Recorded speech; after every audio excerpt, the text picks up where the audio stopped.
Oi gente, tudo bom? Então hoje eu venho mostrar pra vocês a minha receita da minha torta napolitana, que é super fácil de fazer porque boa parte da massa é feita no liquidificador. Então para fazer essa torta você vai precisar de 3 ovos, leite integral, salsinha, caldo Maggi sabor frango, pó royal, né, ou fermento, queijo parmesão, óleo e farinha.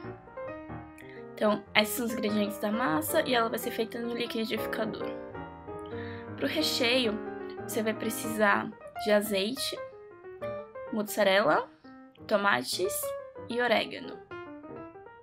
E para assar, você vai precisar de uma forma refratária que esteja untada com manteiga e farinha. Então, antes de começar a fazer, eu vou pré-aquecer o fogo a temperatura mais alta. E primeiro eu vou preparar o recheio. Desculpa a bagunça aí no fundo, minha mãe tinha feito bolinho de chuva nesse dia, era domingo, e aí eu fui cozinhar antes de lavar a louça. Mas enfim, você primeiro vai cortar os tomates e tirar as sementes. O jeito mais fácil de tirar sementes no tomate, eu acho, é na pia.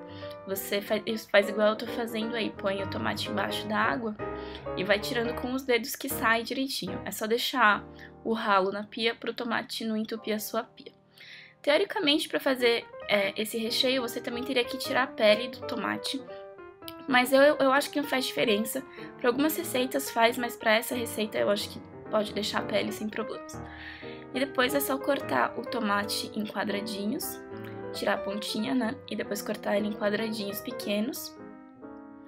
Eu nem corto em quadrados tão pequenos assim, eu deixo uns pedaços grandes de tomate porque eu gosto. Se você quiser, você pode salgar o tomate também, para o recheio ficar mais salgadinho. Eu prefiro que o recheio fique um pouco mais adocicado porque eu gosto do contraste do gosto salgado da massa com o docinho do tomate. Então, depois dos 3 tomates cortados, eu uso 3 tomates, você pode usar 2 se quiser. Eu vou cortar a mussarela, eu uso 300 gramas. Eu acho que se usar muito mais do que isso, fica muito pesado. Tomate eu acho que acaba ficando até com bastante tomate, mas é porque eu gosto muito. Então é só cortar, eu peguei mussarela já fatiada mesmo, e daí eu corto tudo junto, mas você pode pegar mussarela, um bloco de mussarela, sabe? E daí cortar em cubinhos que vai dar na mesma. Eu acho que fatiada é mais fácil porque é mais fácil na hora de misturar. Mas na verdade tanto faz. Depois é só você colocar meia colher de sopa de orégano. Eu não ponho muito mais do que isso, senão fica muito forte. E aí, teoricamente, é pra pôr uma colher de sopa de azeite, mas vai meio no olho. Eu acabo colocando um pouco mais porque eu gosto bastante de azeite. Vocês podem ver, as minhas receitas são um pouquinho no olho. Eu passo a receita assim, mais original pra vocês, e vou falando as alterações que eu faço, que eu acho que fica mais gostoso. Depois é só dar uma misturadinha e reservar. Eu acho mais fácil fazer o recheio antes, porque depois a massa fica pronta muito rápido e se você deixar ela crescendo fora do forno, eu acho que não fica tão bom. Isso também é meio extra da receita. O parmesão é pra ir na massa, eu ponho ele na massa também, mas eu gosto de pôr só um pouquinho no recheio, porque eu acho que parmesão é um queijo bem salgado, então isso já dá uma salgadinha leve no recheio, sem eu ter que pôr sal. E é só reservar, e agora vamos fazer a massa. A massa, a gente vai misturar os líquidos no liquidificador, basicamente, e depois os sólidos numa tigela. Então eu vou colocar 3 ovos no liquidificador, como meu namorado está filmando muito bem pra nós aí. E eu vou bater no liquidificador, eu vou pôr uma velocidade... O meu liquidificador, ele tem várias indicações já de receita, assim, então eu ponho pra bater massa nele, mas eu acho que é uma velocidade média. E efeitos com o meu namorado fazendo com a câmera. Aí depois de um tempo batendo, eu vou pôr meia xícara ou meio copo de óleo.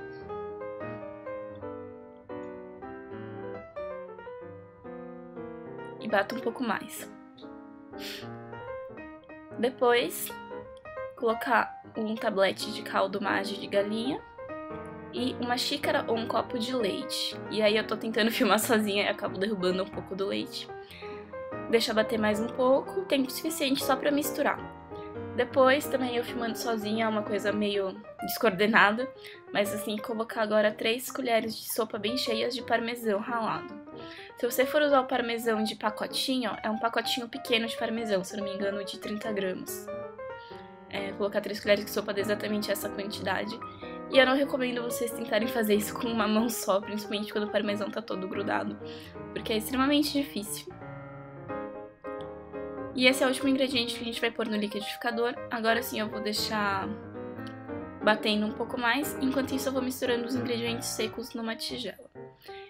Eu vou colocar 2 xícaras ou 2 copos de farinha. E eu gosto de peneirar porque fica mais fácil de misturar depois. Essa massa fica um pouco grossa, então é meio fácil dela fazer umas bolinhas assim de farinha no meio. Então se peneirar diminui o risco disso. E eu tô derrubando um pouco de farinha como meu namorado fez questão de mostrar, mas depois eu limpo. E enfim, é só peneirar. Eu uso uma tigela bem grande pra ter bastante espaço pra mexer. Mas você pode usar uma tigela menor porque não rende a massa. Quer dizer, essa massa, ela antes de você pôr no forno, ela fica assim, parece pouca, vocês vão ver. Mas depois cresce e fica bastante. Então na hora de mexer, não precisa de uma tigela tão grande assim. E agora eu tô pondo o fermento, é uma colher de sopa. Esse fermento acabou quando eu tava usando e depois eu abri outro e coloquei um pouquinho mais. E aí você vai desligar o liquidificador e colocar, já misturar na hora com os secos. Eu gosto de fazer isso, deixar os secos prontos já, porque você, quando desliga o liquidificador, tem que pôr ele rápido, a massa rápido na tigela, porque senão o queijo, ele começa a depositar no fundo do liquidificador e depois não sai de lá por nada nesse mundo. Então, assim que você desligar o liquidificador, já põe a massa na tigela. E aí é só misturar com paciência, devagar. Como os secos estão embaixo, você tem que misturar bem pra tirar eles do fundo. Eu até dou uma olhadinha embaixo quando eu termino, pra ver se eu já consegui misturar tudo. Depois, colocar 2 colheres de sopa de salsinha picada. Eu gosto de pôr um pouco mais, pra variar, porque eu gosto muito de salsinha, eu acho que dá um gosto sensacional na massa. E eu coloco a salsinha por último, porque eu não quero que ela comece a deixar a massa verde, sabe? Eu quero que ela fique bem concentrada, alguns pedaços que você pegar vai ter salsinha e vai ficar muito gostoso. Então só dá uma misturada mesmo na salsinha, e essa massa fica com uma consistência meio mole, como vocês vão poder ver.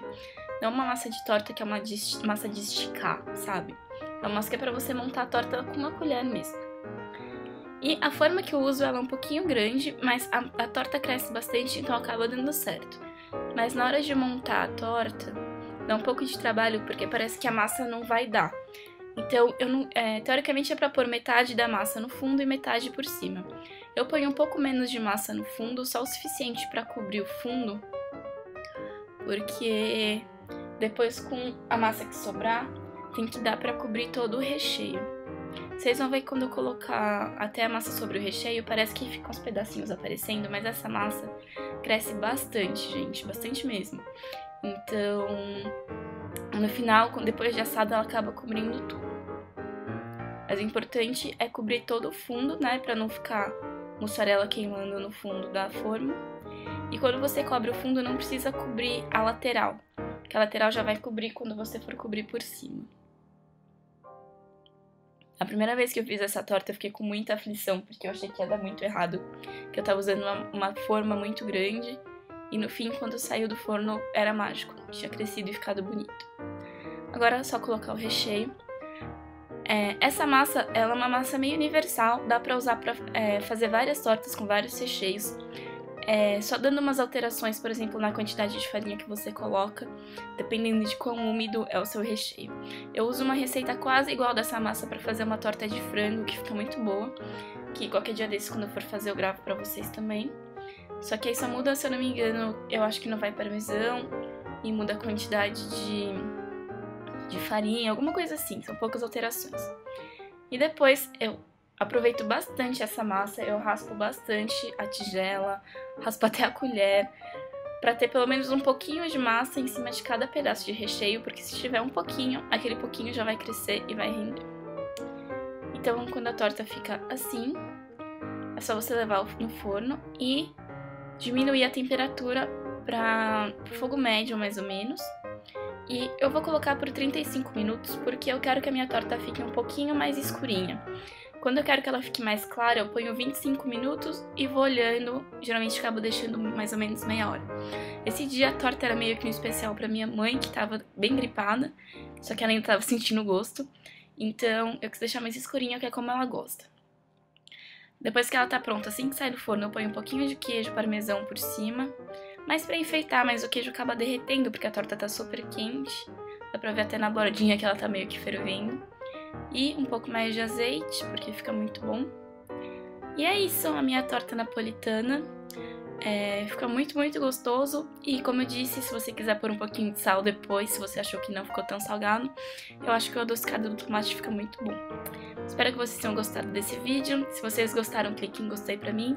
Não deixem de se inscrever no canal pra ver outras receitas, vlogs e vídeos de maquiagem, é lógico. E não deixem de visitar o meu blog, eu vou deixar o link ali embaixo, purpurina90.wordpress.com. E eu acho que é isso. Tchauzinho e até o próximo vídeo.